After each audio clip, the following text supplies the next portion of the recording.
Hey guys, and welcome to another episode of the Top Producers Nation podcast. This, of course, is the podcast that is made to help more agents become top producers in their desired market anywhere in the country.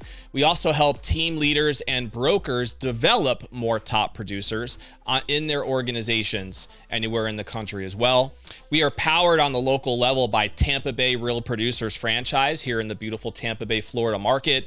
Hanging out right now in the studio on the corner of Kennedy and West Shore. And in the local market, we feature the top 500 producing agents in Tampa Bay. And so one of those people who was just recently featured is our guest here today. That's Christopher Schaefer II. Got official there with the name, my man. So Thank you, sir. It's good to have you here in studio. Chris, how are you? It's a pleasure. I'm great. I'm excited for the holidays. Can't wait to roll into the new year strong. It is that season, man. The holidays Yes, are sir. upon us. There's no doubt. Tis the season. If Chris looks familiar, it wasn't that long ago that we just had Chris featured in the Tampa Bay Real Producers magazine, which you can check out at tampabayrealproducers.com. But we'll start a little bit with your background. So for people who might not have seen that feature yet, did you grow up in Tampa? If not, how'd you get here? And how'd you get interested in real estate? No, so I mean, I like to tell people that, everything I learned in New York, but I spent the better half of my life in Tampa. Gotcha. So originally grew up on Long Island, Suffolk County. And then, my mom had quite a few brothers and sisters, 10. So Wow. every single year we Like would... my family. Yep. Yes. Yes, absolutely. So every single year we would snowbird and go visit, half of the family in Florida. Yep. And just, come time of college, I was like, well, where do I want to go to college? And I was like, why don't I pick where I used to vacation? So You guys used to come to Tampa a lot? Yeah. Mm-hmm. Well, we would fly into Tampa, we would tour around it, go to Busch Gardens, go to Orlando, but most of the time we spent out at the beaches because they lived in St. Pete. Gotcha. So... That's a common thing for a lot of New Yorkers, I would think. Yep, absolutely. So when they had the college day, the fair with all the tents and everything, Yeah. I was walking through all of them, and they had Hofstra, Princeton, Harvard, all these good old boy schools, and that's, my stepfather, he went to Cornell. Okay. And we finally got to the last one, and there was this tent set up, and it had a big, beautiful beach backdrop with a couple of fake palm trees. Yeah, I know where this is going. Yeah, and it said University of Tampa. Yeah. And it basically, they are a genius when it comes to marketing into the Northeast, don't they? Of course. I also went to UT, for those of you who don't know, but I remember I heard about UT because they were sending postcards and direct mail, those beautiful palm tree features that they were sending to my house in the middle of the winter, of course. Yeah, it was. They were smart. It was hard to say no. Yes. So totally. I came down and visited, and I fell in love pretty quickly. Yeah. No, absolutely. So I convinced my parents to let me tour there because obviously we had family. They were trying to keep me in Long Island. My stepfather wanted me to go to Princeton or Harvard, something along those lines. But, I was just... These low-grade schools, I mean.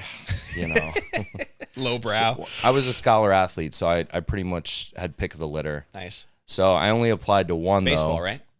No, Army RTC. Oh, wow. Okay. Yeah, so I only applied to University of Tampa, and I got instant decision the same day that I toured with my family. Stopped by the Army RTC building, filled out a packet, got a 3-year scholarship, and then halfway through the first semester, they took care of my second semester. Very cool. So, yeah. No doubt. Yeah, Did you end up serving at all? I didn't. I had an unfortunate accident that had me discharged. Got it. Okay. And then, so once you graduated, what was your major at school? So it was allied health with a concentration of pre-med. Got it. And then... perfect for real estate. Yeah, absolutely. And military science, so the strategy portion helped me. So it doesn't sound like you had much of a thought process that you were going to do anything in real estate, at least while you were in school. No. And then you got out, and what happened from there? So I had a nightlife and event marketing company called Legacy. Yeah. That, was pretty successful, and it made it very difficult for me to want to pursue any corporate 9-to-5 jobs because I was already my own boss. I was managing over 100 independent contractors, hosting events, and it was kind of just fate. It just happened. You know what I mean? And at that time, it was when Was that something you started in school? Yes. Okay. Yeah. And it was kind of by accident because I used to just help out some of my friends with house parties, and then they just got so Seems big. like a fun business to have while you're in college. It was very fun. Yeah. It was very fun indeed. I was the social chair for PICAP when I was in the Greek life there. Okay. So Okay. I didn't do it at the professional level that you obviously did, but I had my share of party planning and throwing. That was a lot of fun back in those days. PICAP was a big supporter of Legacy back in the day. Kappa Sig was pretty much our host fraternity that, you know, helped us really launch some parties. Yeah. So the recession happened, and you know, all my medical people in my family, my uncle, my mom's twin sister's husband is a doctor, and he was telling me, he's like, I just wouldn't do med school right now with, you know, the malpractice. You know, that was when a lot of the doctors were getting sued and stuff. Yeah. So I was trying to go to PA school, and that was a brand new position. And then Forbes magazine named it, you know, the second most prestigious job in the country in medicine compared to a doctor. You know, you could do almost everything a doctor can, but without all the liability. It was impossible to get into those schools. So I just kept on riding Legacy. Interesting. So how long did you have that business? I still have it, actually. Really? Yeah. Okay. We still host the Vegas style pool parties at the Seminole Hard Rock. That's awesome. So do you work with like Kevin with your brokerage or any other brokerages on like contracting out your services for some of the parties and events that agents do and brokers do? If I had time, I would. Yeah. You know, COVID changed that. So real Right. estate became 90% of my business, and you know, Legacy is still a big part of my life, and we're planning on. You have a staff, it sounds like, that help run that. I have a business partner, and we have a couple of people that we're working with to relaunch the company. Okay. So how did the transition happen from Legacy to you getting introduced to real estate? So Kevin ended up being my first landlord out of college. Really? And that's how we met. That's funny. Yeah. So he recruited you, huh? Yeah. Okay. And then he came out to a couple of my events, and he told me one day, he's like, you know, you should really get your real estate license. And, you know, at the time, it didn't really resonate with me, you know what I mean? Because Legacy was so big. Yeah. You know, we were hosting events with thousands of people. All of our shows were sold out. We Yeah. brought the Day Glow, the Life in Color, the paint parties. We awesome. did New Year's Eve at the convention center with over 5,000 people. We did an event at the Tampa Bay Times Forum at the time on the Bud Light party deck with over 3,000 people for Halloween, our Temptation Halloween party. Wow. So it was kind of tough to listen to anybody else who was like, hey, you should just dive face first into this other career. Yeah. No doubt. know. What got you appealing? What was it that attracted you about it? Well, you know what it was? Kevin started coming out to my events, and we just started talking more and more, and he was telling me about investments and residual income. And, you know, with Legacy, obviously it's a large investment for these huge parties. You know, New Year's Eve at the convention center was almost $100,000. Sure. And if that flops, let's say the weather's bad or a Yeah. hurricane's coming or something, like, No, I can relate to that. Yeah. We throw a lot of events with real producers, nothing to that level. sure. But I mean, there's risk involved. Yeah. We spend a lot of money on our event programs too. Yeah. I mean, listen, I'm not a gambler, but I'll take calculated risks that I'm pretty sure I can win. Sure, for no doubt. So, just Kevin and I became friends over the years, and What year did you get licensed again? it's been 11 years now. So Okay. I think it was 2013 or 14. Got it. And so when you did get licensed, and you've been with Kevin now 11 years, it sounds like. The entire time. You've been the whole time, yeah. Which is great. Shows that culture that he's built there too, with Yes. the family culture that you guys have. I know. By the way, the brokerage, I didn't mention it earlier, is Impact Realty Tampa Bay. Shout out to Kevin Byrne. He's a friend and a partner of Real Producers. We appreciate his support. He actually came out to our Olympics not that long ago and competed. Yeah, I saw that. So did well. Team held their own. Didn't win gold or bronze for that matter, but they did compete, and they did well for the tournament. But what was it like for you, Chris, that first year, looking back when you first got licensed and you were trying in this new business now? Did you lean into a lot of the relationships that you had through the event company? Is that where things got started, or did they provide leads? How did that shake out? You know, it was a difficult transition because myself, like so many other people, you know, when you think of real estate agents, you think of opening doors for people and doing open houses, and then the business just comes to you. Sure. So It's that easy, right? And yeah, it's that easy. Yeah. So I really didn't know how much work and effort that it was actually going to take to build up the clientele.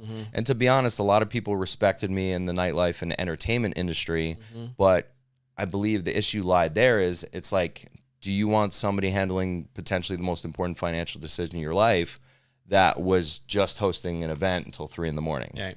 So it took a good amount of broadcasting that I was actually a real estate professional, and I was planning on making that my future career, for people to start trusting me. I had to sell a lot of houses to other people before my friends, family, and referrals, from my friends and family decided, Were you self-generating as far as your own clientele from the beginning, or working with Kevin, was it set up like a lead machine in a way where you had leads to work with there to get started? I mean, Kevin was definitely a springboard. He was firing any of the calls that came to the brokerage like directly to me. I attribute a lot of my success to Kevin, because at the time, they had a different business model for the brokerage. It was a lot smaller. Kevin, he was, he basically had, an insane portfolio of a couple hundred properties. So I don't think the need was to grow the brokerage that big at that point. Yep. So it was more about quality over quantity. Yep. So I got hands-on training from him, and I helped him out with a lot of his rentals. So that kind of kickstarted, and I learned a lot very quick. What types of clients? I know that now, correct me if I'm wrong, but you guys, do you specialize in like new construction or working with builders? So I felt like I felt that way, but maybe I'm wrong. So, to be honest, I, all shapes, all sizes, all colors. I'll work with first-time home buyers. I'll work with, high-income earners who are looking for tax savings, doing short-term rentals, 1031 exchanges. I pretty much, you name it, and I do it. As of recently, I've done quite a bit of luxury.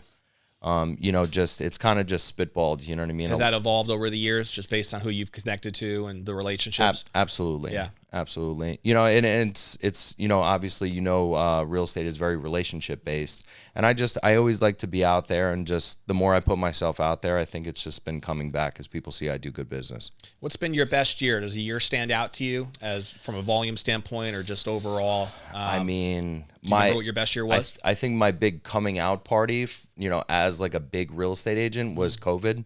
Okay. Back in 2020, 2021. Sure. It's a crazy time for a lot of people.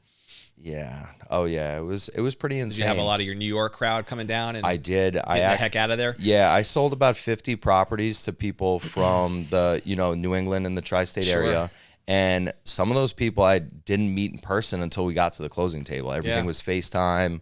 But, that was what, brought me over the hill, because obviously during COVID, can't throw parties. Right. And I wasn't going to be like some of these other companies that were going to jeopardize virtual people's health. parties on Zoom don't really have the same feel to them, do they? No, they certainly don't. And, when everything popped off, everyone's like, wow, this is like a real serious pandemic issue. And, I was thinking to myself, well, I really need to take this opportunity, by the horns and really run with it. So, I remember back in the day, I did a video, and it was basically just me putting my sunglasses and my mask on, and then I just ran through the house, and I said, they won't, but I will. And I meant, I'll show you houses. That's cool. And then all of a sudden my phone just blew up. That's wild. It's funny how just like one good video like that can make all the difference, isn't it? Yep, that absolutely. So your focus today, is it still what you would say, like, residential, retail real estate, buyers and sellers? Do you work at all with investors? Is that part of your current game plan? I do. I actually have a pretty substantial investor pool right now that I'm working with. Flippers or home, like landlord style, or what type of investors? I've never really had a lot of flippers. Typically people, even let's just say that you're firmly ingrained into remodeling houses and selling them. Yeah. Because I hate the term flipping unless it is, just, throw some paint on it and throw it back on the market. But, let's just say they're not doing well in their industry. They'll ask me how I can reposition or reforge their company to make, successful money in real estate. Because listen, at the end of the day, the whole scheme of real estate constantly changes. Sure. It has its ebbs Strategies and its have to change. Yeah, based on market conditions. You have and to other evolve things. and adapt. Yeah. So, but the main thing I'm doing right now is a lot of spec homes with developers, luxury. We have 12 townhomes in the Heights that are going to be going in the ground. So we're That's awesome. Yeah, no, absolutely. I had the pleasure of going to Chris's house, which is a beautiful place, by the way. You did a great job in that build out, and met his beautiful girlfriend as well. She might be watching. I don't know. Shout out to you. I know she's also from New York, but it was neat to see. You're living in luxury, my friend. Thank you, bro. You're doing well over there. Talk about COVID. That was another, that was like a lottery ticket. I was ready to build my house because the first property I bought was a townhome that, Kevin helped coach me up with, and, because I wanted luxury right out the rip. And the first thing I said when I came into his office, I was like, hey, I want to build an investment portfolio like you. He's like, well, do you own your own house? Right. He's like, let's start there. That's your first best investment. Yeah. And it ended up being because, I bought it, I remodeled it, I did cash out refinances, and I used that equity to buy more and more and more. Yeah. So, realistically, your primary residence is a huge platform for you to, Totally. You only need 3% down, conventional 3.5%, and there's a lot of bank programs that are doing 0. Without a doubt. So, have you been building that portfolio now? Do you have a rental portfolio at this point? Yeah, so I own roughly 15 properties. Nice. Are they single family homes or multifamily? Quite a few single family homes. Kevin taught me the Burr method. And then for anybody who doesn't know, you buy it, rehab, rent it, refinance, repeat. So I did that. You manage them all yourself?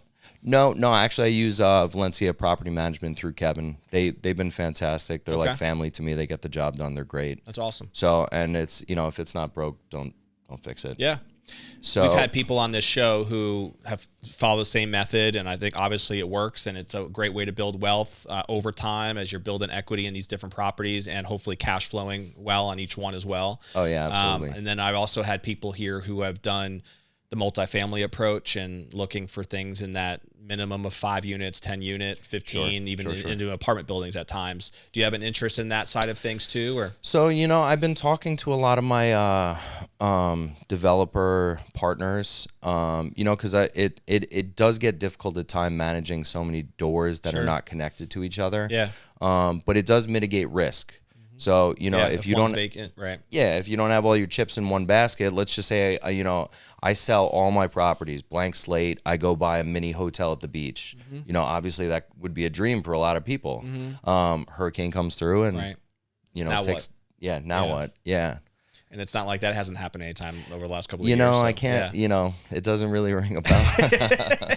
Not one, it makes sense for sure. Yeah. And it's funny too, because depending on who you talk to, there will be other people who would argue that, when you have 15 single family homes and you have one vacancy, it's 100% vacant, right? Yeah. Versus a building with 15 units, one vacancy doesn't have the same impact. Yeah, for sure. But at the same time, it's like, so it's always weighing these different factors and what makes the most sense. But I think at the end of the day, the old adage is you can't go wrong by just buying real estate and waiting, right?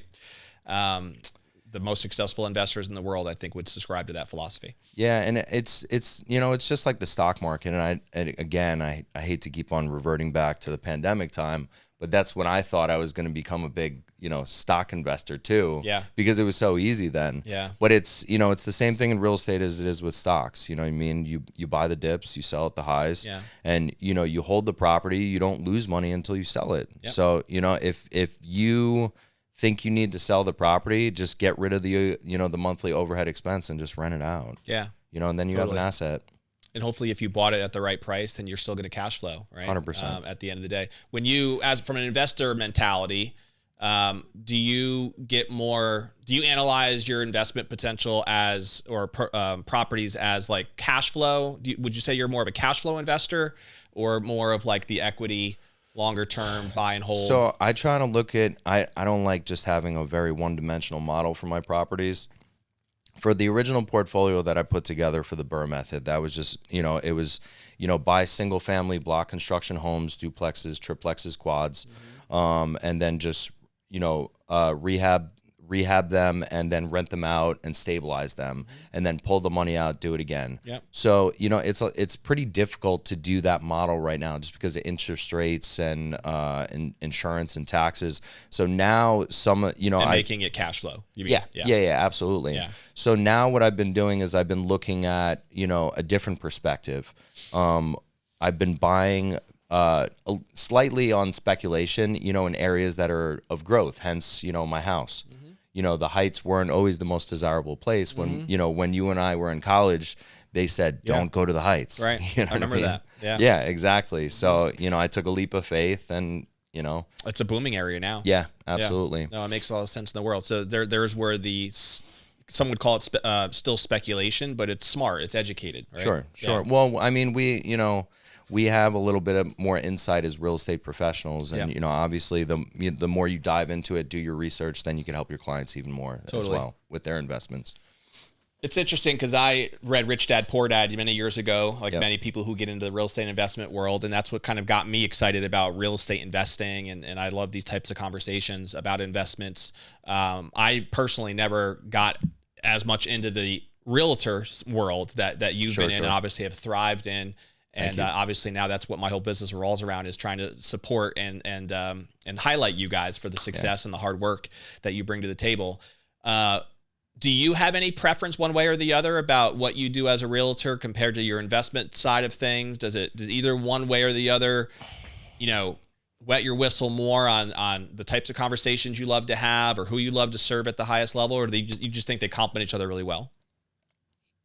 I think they complement each other, and the thing is, I'll again, every single person investment could be their biggest financial opportunity. Yeah. So I treat a $250,000 one-bedroom condo the same as I would a $2.5 million luxury modern home. Yeah. So, but as far as my clients are concerned, any investment strategy, whether it be short-term rental, BRRRR method, I try to do it so that I could show my clients how to do it. Yep. And then as far as rentals, let's say I want to sell you a long-term or short-term rental. I'm going to set you up with all the partners because let's face it, at the end of the day, we're not just real estate agents anymore. Sure. We're not just opening doors and doing open houses. We're real estate ambassadors. We need to know every. You have to have the whole network. Exactly. Especially when you're working with investors. 100%. Yeah. So a lot of people can go and look at, my numbers for the year, and they're going to see a lot of little numbers. And because when I sell my clients an investment, I will even do, lease out their property for them just to guarantee that, hey. Well, I wouldn't call, what'd you do last year? Over 25 million? Does that sound right to you? That's the number I had. Yes, sir. So I don't think that's little.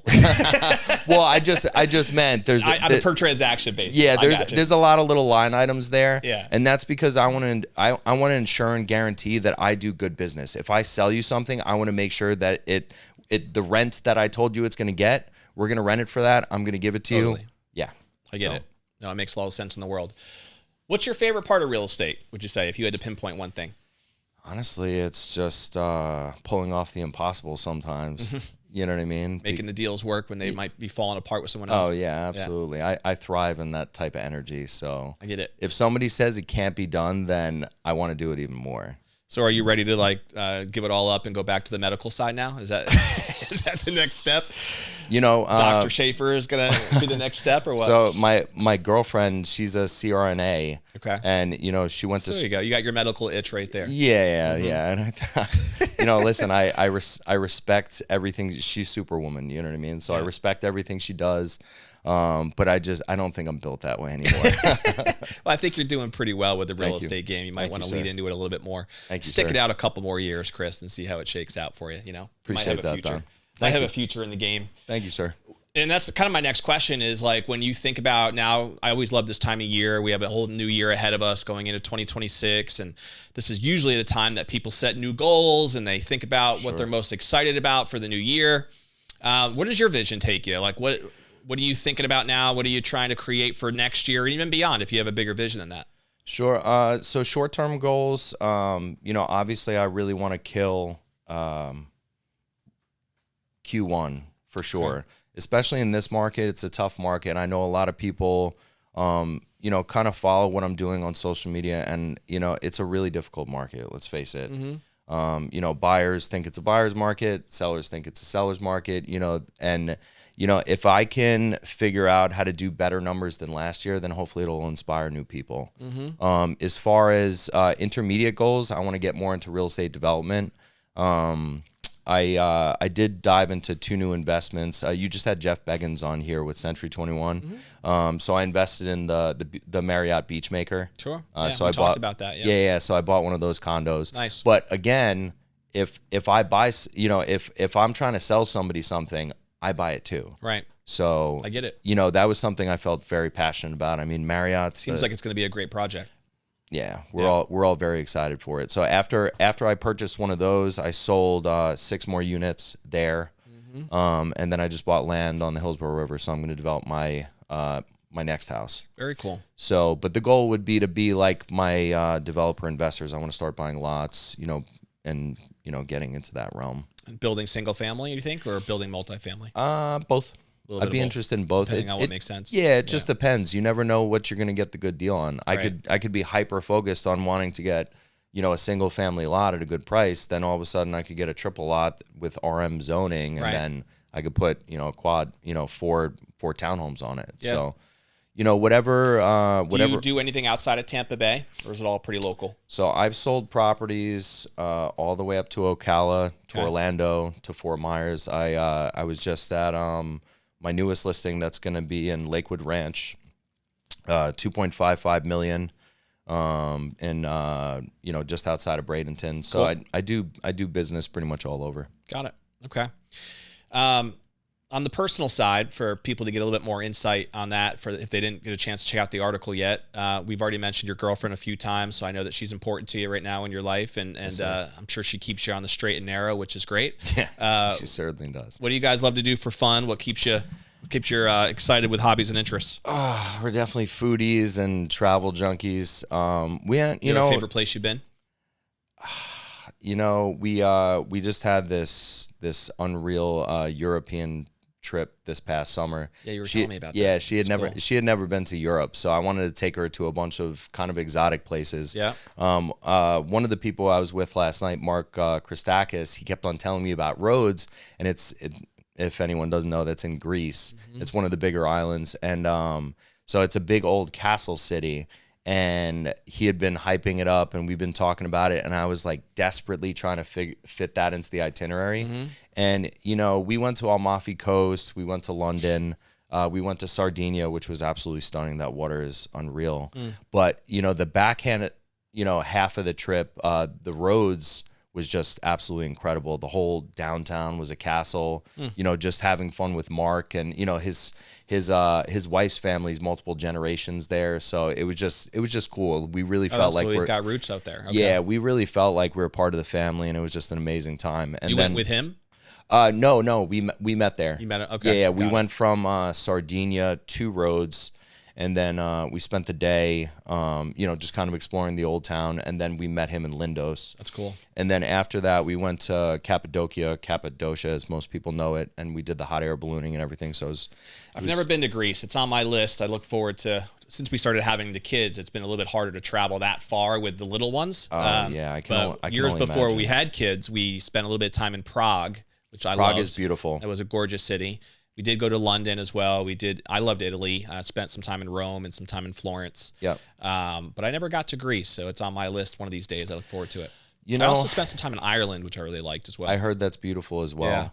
So most people think about Mykonos and Santorini. Yeah. You got to explore a lot of the other places. Yeah, I'm sure. I would like to go to Athens just because I'm a history guy, so I would love to see the history component. If you loved Rome, you'll love Athens. Yeah, I enjoyed. I actually liked Florence. I would say even better than Rome, even though Rome has the history for sure. That's one of the cities I haven't been to yet. It just felt like I was really in Italy. Yeah, it was absolutely. A really neat they say experience. That's the most authentic feel. I've been to Milan, Rome, Amalfi Coast, Naples. I've been to Sardinia, Sicily, so I've been quite a few places, but cool. Everyone keeps on telling me I got to go to Florence. So what's your travel routine now? Do you take like one big trip a year? Do you space it out a little bit more every couple of months? How do you look at that? I mean, when I was single, obviously it was a lot easier to travel, Yep. more often. But now, I try to take more impactful, meaningful trips, and it's exciting to explore the world with my partner. You know what I mean? So, Of course. going, You guys want a family? yeah, absolutely. One of these days, huh? Yeah. There you go. Yeah, when the timing is right. Of you know what course. I mean? Or when it's not, when it happens, it happens, We'll right? figure it out one way or the other, right? Yeah. But that's cool, man. It's exciting to see the journey that you've been on and the success that you've been having. So it's cool to see. Couple quick things, I guess we'll go into here. What if you had to pick out one book or author or seminar maybe that you've ever read or attended an event or even a podcast that you feel like has made an impact on you personally or professionally? Does anything come to mind?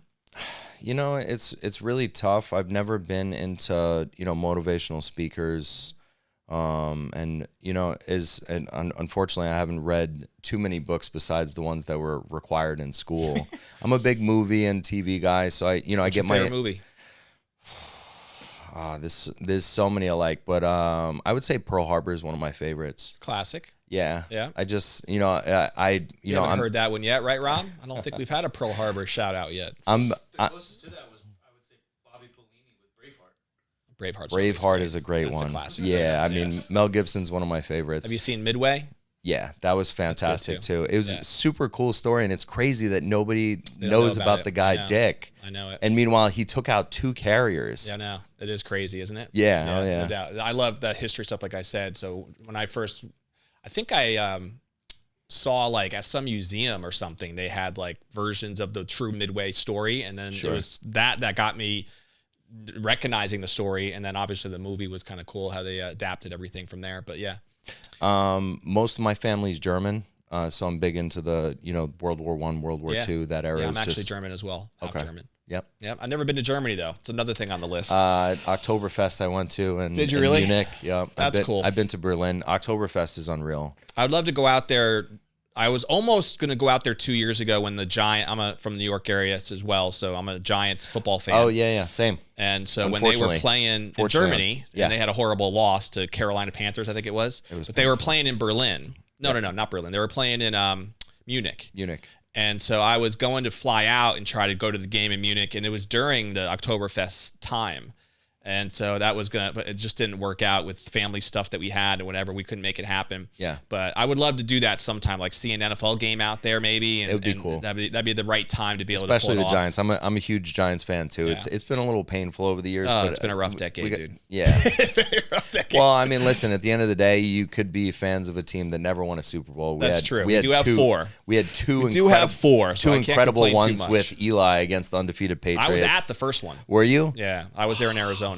That's insane. It was amazing. I was on the 40-yard line, about 25 rows up when the helmet catch happened. That was, Plaxico in the corner. I was there for all of that. Yeah. I was at a big watch party for that, and it was predominantly Patriots fans. Yeah. And they're like, "No, we're just gonna turn it off. It's over." Yep. And then I turned the TV back on, and it was a catch. Oh yeah. So, no and, doubt. yeah, It was definitely a catch. I went with 2 buddies. One is a Patriots fan and one was a Giant fan. Yeah. So me and my Giant fan buddy were sitting in one section of the stadium, and my Patriot buddy was on the opposite side of the stadium. So you were just. We actually scalped tickets. We flew out there with no tickets. Oh wow. And we ended up buying them like the day of the game. That's incredible. And we had What a I great find deal hilarious is Tom Brady's absolute loathing of Eli Manning. Oh yeah. But he's the only guy who can one up him with his I know jokes. it, and he does it too. And it's Every fun- chance he it's- gets. yeah, every it's- chance he yeah, gets. oh, yeah. You've seen those. You've seen those raps that Eli's done.